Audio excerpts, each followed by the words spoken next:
Extreme fame ഉണ്ടാക്കുക എന്നതായിരുന്നു ലക്ഷ്യം. ദിൽഷയുമായി ഇപ്പോഴും സൗഹൃദം. ആദ്യമായി പ്രതികരിച്ച Robin. Bigg Boss Malayalam season 4 മത്സരാർത്ഥിയായി എത്തി ആരാധകരെ സൃഷ്ടിച്ച വ്യക്തിയാണ് റോബിൻ രാധാകൃഷ്ണൻ. ബിഗ് ബോസ് മലയാളത്തിൻ്റെ ചരിത്രത്തിൽ ആദ്യമായി മെഡിക്കൽ മേഖലയിൽ നിന്നും മത്സരിക്കാനെത്തിയ ആളും റോബിനാണ്. 6 സീസണുകളിലെയും മത്സരാർത്ഥികളുമായി താരതമ്യപ്പെടുത്തി നോക്കുമ്പോൾ റോബിനോളം ആരാധകരെ സൃഷ്ടിച്ച മറ്റൊരു താരമുണ്ടോ എന്ന് സംശയമാണ്. അടുത്തിടെയായിരുന്നു റോബിൻ്റെ വിവാഹം. നടിയും സംരംഭകയുമായ ആരതി പൊടിയാണ് റോബിൻ്റെ ഭാര്യ. ഇപ്പോഴിതാ സൈന സൗത്ത് പ്ലസിന് നൽകിയ അഭിമുഖത്തിൽ ബിഗ് ബോസ് ഓർമ്മകളും വിവാഹശേഷമുള്ള ജീവിതത്തെക്കുറിച്ചും മനസ്സ് തുറന്നിരിക്കുകയാണ് താരം.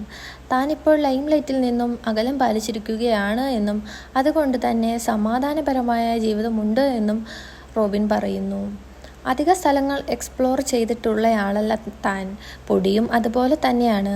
കല്യാണം കഴിഞ്ഞ് ഒരുമിച്ച് യാത്രകൾ പോകണമെന്ന് ഞങ്ങൾ തീരുമാനിച്ചിരുന്നു. ₹1 ചിലവില്ലാതെ നമ്മുടെ ട്രാവലും അക്കോമഡേഷനുമൊക്കെ ആരെങ്കിലുമൊക്കെ സ്പോൺസർ ചെയ്ത് എല്ലാ സ്ഥലവും കൊണ്ടുപോയിരുന്നുവെങ്കിൽ ആഗ്രഹിച്ചിട്ടുണ്ട് എന്ന് റോബിൻ പറയുന്നു. 2 വർഷത്തിനുള്ളിൽ 27ഓളം രാജ്യങ്ങൾ സന്ദർശിക്കാനാണ് ഞങ്ങൾക്ക് അവസരം ലഭിച്ചിരിക്കുന്നത്. അസർബൈജാൻ കണ്ടു കഴിഞ്ഞു.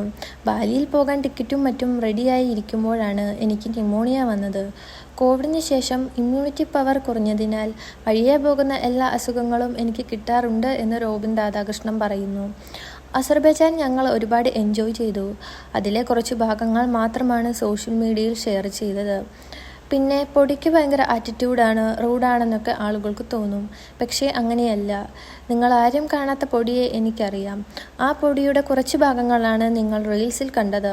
മഞ്ഞ് കണ്ടപ്പോഴുള്ള പൊടിയുടെ എക്സൈറ്റ്മെൻറ്റ് കണ്ട് എനിക്കും സന്തോഷമായി എന്ന് റോബിൻ രാധാകൃഷ്ണൻ പറയുന്നു.